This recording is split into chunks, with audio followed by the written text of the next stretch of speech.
मैं अहमद सर। आज मैं आपको बहुत इम्पॉर्टेंट टॉपिक जो एसएससी के एतबार से बहुत ज़्यादा इम्पॉर्टेंट है और वनडे एग्ज़ाम में कौन सा ऐसा एग्ज़ाम है जिसमें नहीं आता है, यानी कि इंडियन पॉलिटी में कुछ खासा चैप्टर का इतिहास, यानी कि जो भारतीय संविधान है उसका विकास कैसे हो रहा है। भारतीय संविधान का विकास भारत के आज़ाद होने के बाद ही नहीं हुआ। भारतीय संविधान का विकास उसी वक्त से शुरू हो गया था, इसकी नींव उसी वक्त से पड़ने लगी थी जिस वक्त से अंग्रेज भारत के अंदर। इसमें हम शुरू से देखेंगे कहाँ से ये शुरुआत हो रही है, जहाँ से भारतीय संविधान भविष्य के गर्भ में पूर्ण रूप से बन के निकलेगा। जिसमें सबसे पहले 1608 में अंग्रेजों को भारत में व्यापार करने का अधिकार प्राप्त हुआ, यानी कि अंग्रेज जो भारत में आए हैं वो व्यापार के लिए आए थे।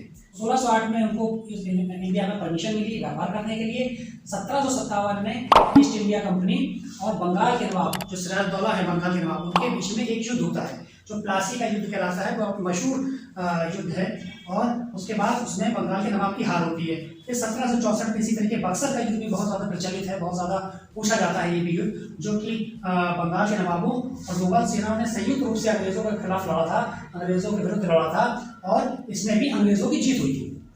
उसके बाद अंग्रेजों ने यहाँ पे शासन करने के, यहाँ एक चीज़ और बता दूं मैं आपको, अंग्रेजों के शासनकाल को, पूरे शासनकाल को, यानी कि 1947 में जब भारत आज़ाद हुआ है, जब तक कि हम उनको दो हिस्सों में बांट सकते हैं। पहला शासनकाल है 1773 से लेकर के, जैसे कि आप यहाँ देख रहे हैं 1773 से लेकर 1858 तक की, यानी कि ये जो शासनकाल रहा है ये डायरेक्ट, ये सीधे तौर पे ब्रिटेन ने यहाँ नहीं किया। यहाँ पे उसकी एक कंपनी, उसकी जो व्यापारिक कंपनी थी यानी कि ईस्ट इंडिया कंपनी, तो ईस्ट इंडिया कंपनी का शासन था 1773। ये डेट बहुत इंपॉर्टेंट है, आप याद रखिएगा, पूछी जाती है बार बार। 1773 से लेकर 1858 तक की ईस्ट इंडिया कंपनी का शासन रहा।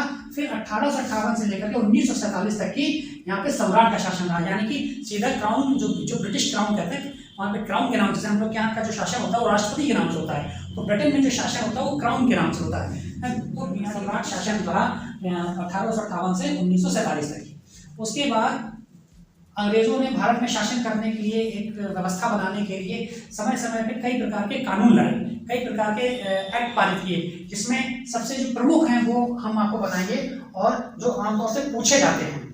तो उसमें सबसे पहले जो है 1973 का रेगुलेटिंग एक्ट है, ब्रिटिश संसद 1973 ईस्वी का रेगुलेटिंग एक्ट, यानी कि इसमें क्या हुआ था, ब्रिटिश संसद का नियंत्रण ईस्ट इंडिया कंपनी पे पूरी तरीके से हो गया था। यानी कि ईस्ट इंडिया कंपनी ब्रिटिश सरकार, जो कि इंग्लैंड की सरकार कहलाती थी, ब्रिटेन की सरकार कहलाती थी, एंड उसका पूर्ण रूप से नियंत्रण ईस्ट इंडिया कंपनी पे था। अब ईस्ट इंडिया कंपनी को भारत में राजनीतिक, प्रशासनिक और व्यापारिक अधिकार प्रदान किए गए। तो व्यापारी करने के लिए आए थे वो, है, तो व्यापारिक अधिकार उनको प्रदान किए गए। अच्छा, अब यहाँ से क्या हुआ कि केंद्रीय शासन की भी नींव पड़ी, सेंट्रल गवर्नमेंट की जो नींव पड़ी है इंडिया के अंदर, भारत के अंदर, वो यहीं से पड़ी है। और उसके बाद यहाँ पे बंगाल का गवर्नर होता था, पहले गवर्नर सिर्फ गवर्नर होते थे, लेकिन बंगाल के गवर्नर को गवर्नर ना कह करके अब गवर्नर जनरल कहा जाने लगा और इसके अंडर में बम्बई और मद्रास के गवर्नर को कर दिया गया। यानी कि मद्रास और बम्बई जो है वहाँ पे भी गवर्नर था, अब वो बंगाल के गवर्नर, जो कि गवर्नर जनरल कहलाता था, इसके अंडर में कर दिया गया। और उसके बाद फिर हम अगला पॉइंट देखते हैं कि गवर्नर जनरल था, तो गवर्नर जनरल की एक परिषद थी जिसमें 4 सदस्य और गवर्नर जनरल खुद स्वयं होते थे। तो ये लोग मिलकर के पूरे शासन की व्यवस्था करते थे, पूरे शासन को ये लोग नियंत्रित करते थे। 1974 में उच्च न्यायालय की स्थापना की गई तब तक है, यानी कि 1773 ईस्वी का जो रेगुलेटिंग एक्ट है, इसके तहत ये पूरी तरीके से वर्जित कर दिया गया था कोई भी ईस्ट इंडिया अधिकारी, कोई भी ईस्ट इंडिया कंपनी का अधिकारी या उनके यहाँ नौकरी करने वाला है, किसी भी भारतीय से या किसी भी तरीके से कोई उपहार नहीं ग्रहण करेगा, उपहार नहीं स्वीकार करेगा, ना ही किसी तरीके की कोई रिश्वत लेगा और ना ही अपनी निजी कोई व्यापार करेगा। ये बहुत उनके सख्त रूल थे, जिसकी वजह से ताकि भ्रष्टाचार ना फैला। भ्रष्टाचार तो किसी भी समाज के लिए और किसी भी व्यवस्था के लिए तो दीमक की तरीके काम करते, तो इन्होंने समाज को बचाने, अपनी व्यवस्था को बनाने के लिए इस तरीके प्रावधान किए।